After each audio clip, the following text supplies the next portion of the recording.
Well, hi, thank you for the time today. Hi Nancy, nice to be here. What was the experience of getting to be a part of this documentary that gives us so much knowledge in reference to the brain power and how it all works, and the reminder that we need to exercise it regularly? I'm a dementia researcher at the Center for Healthy Brain Aging at UNSW Sydney, and for a scientist like me, it means the world to be part of a documentary like this, which will be watched by hopefully millions of people all around the world. Usually, we do research that ends up in journal articles that no one reads, so this is a nice change to be able to actually help spread the message of dementia prevention to families everywhere. I was reading a little bit about you, and just like just like Chris shares his personal experience with his father,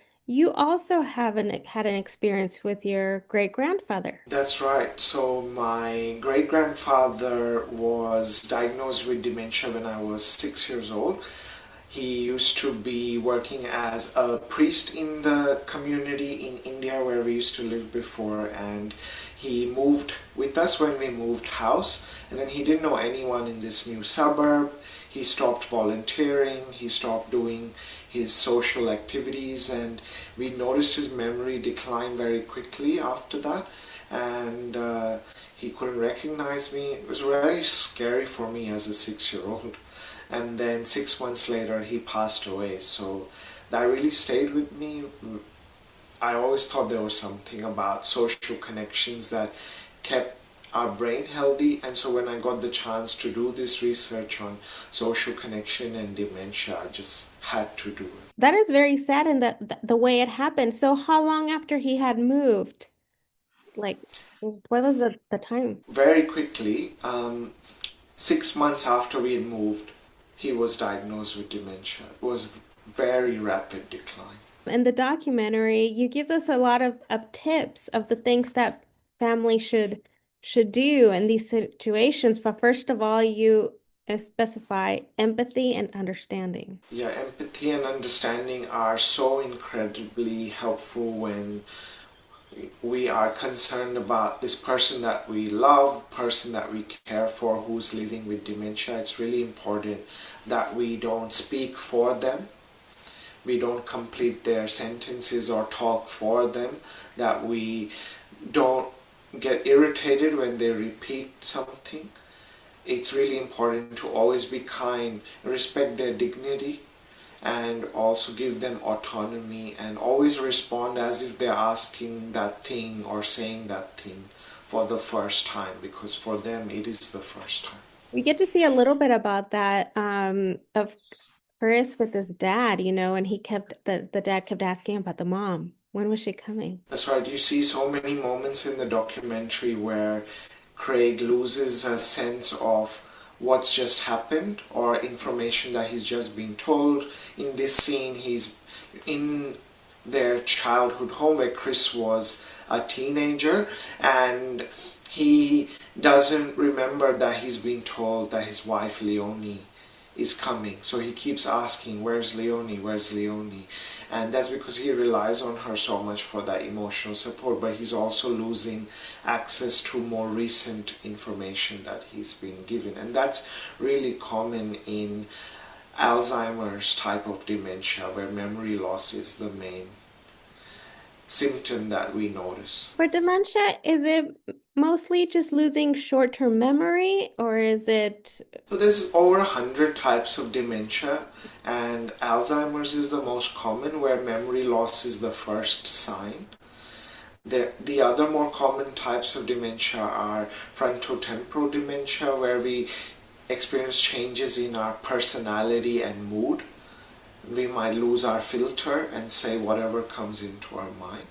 Then there's dementia with Lewy bodies, where we get hallucinations. And then there's vascular dementia, where we experience a drop off in our language or memory or any brain function after a stroke. And that really depends on where the stroke has happened in the. That's my mom.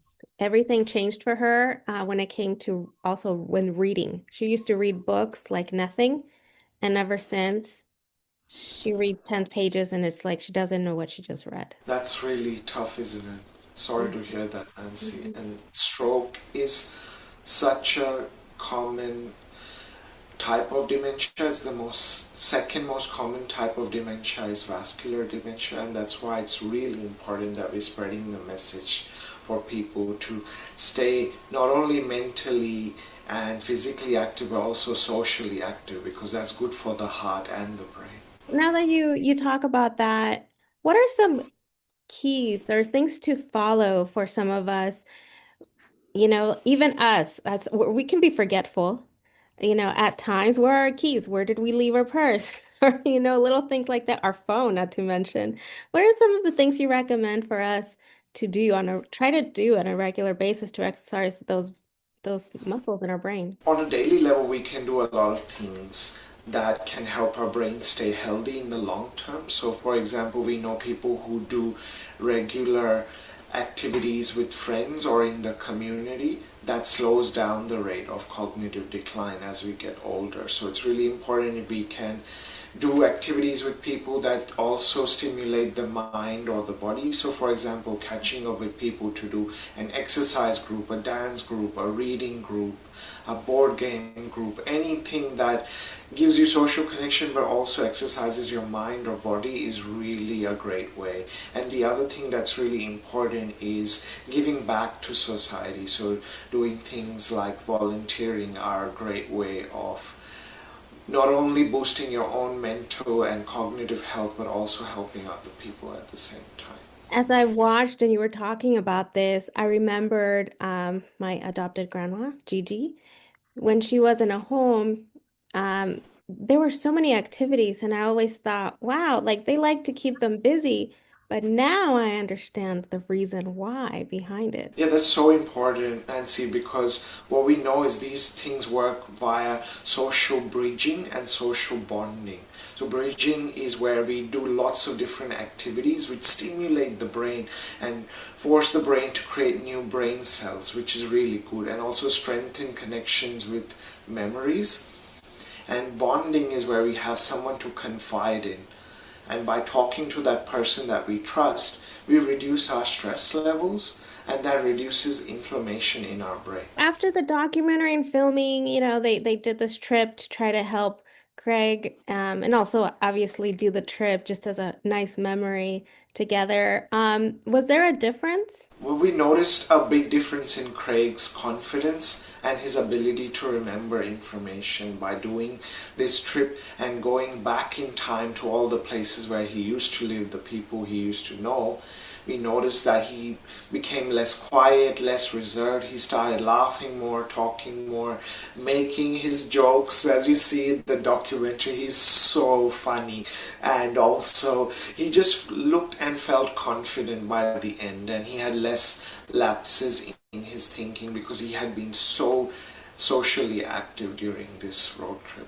I'm glad to hear that because in the documentary, I wasn't sure if maybe he was just kind of like starting, kind of like not knowing what's happening, a little more quiet and timid. But then, yes, we actually, as a viewer, we get to watch that as well, and it was super joyful to see. Yeah, it's just such an uplifting experience and such a moving thing, but so personal for them. And I'm really thankful to Chris and Craig for being so vulnerable and sharing this experience with the world, because it's going to help so many families to talk about the changes they've noticed in their loved one, get help for them, or people with family histories to think, how can I reduce my own risk? So a big thank you to them for doing this for the world. You're in the field where you're always learning something. Is there something, what is it that you took away from being part of this project? For me, my biggest learning was, that social interactions are really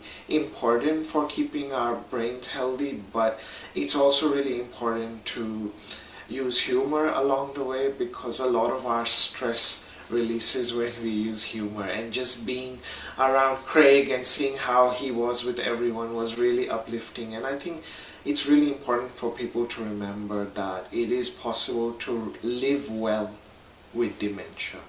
It's not a the end of the story. It's just a start of a different chapter, and it's possible to live well and do things that we enjoy. In fact, it's important that we do those things. Thank you. That's a really good piece of advice. And my last question is going to be kind of weird, but some people, I mean, today their pets are like their family. You know, can a pet make a difference? I mean, the humor that obviously you can't talk to, well, you could talk to them, they just didn't talk back, but can they stimulate our brain a little? They actually can. In fact, there are studies that show that for people living alone, people who had a pet, their risk of dementia was much lower. Because it's that social bonding again. Might not be with another human, but it is with another living thing that you love. So that's what matters. Thank you. I'm relieved. I have 3 cats, so they'll help me out. Can I ask what their names are? Yes, so I have Cher, who's a calico, and I have a black and white one that's Madonna. And then my brothers that we adopted is Shakira. We have Oh Diva. my gosh, I love it. Well, you're welcome to meet them anytime when you're in LA. Love it. I'm gonna have the song stuck in my head all day now. Okay, great. When you have a cat, just remember them, okay? Well, I'll thank try you. to follow the Okay. diva naming system. I love it. Yes. Yes. Well, I'm happy to hear that pets actually make a difference in this. I wasn't sure, but I feel like they do stimulate our brain when it comes to our pets. They do some silly things. So, they keep us on our toes. Well, they do a couple of things because they act as a social glue. When other people are around, gives you a conversation topic to start conversations, which is good for our brain. Also, if you have pets that you have to look after, those acts of kindness that you do for your pet are good for your brain. And also, sometimes you might have pets that you have to, take outdoors or take to different places, and that physical activity is good for you too. Well, thank you. Thank you so much.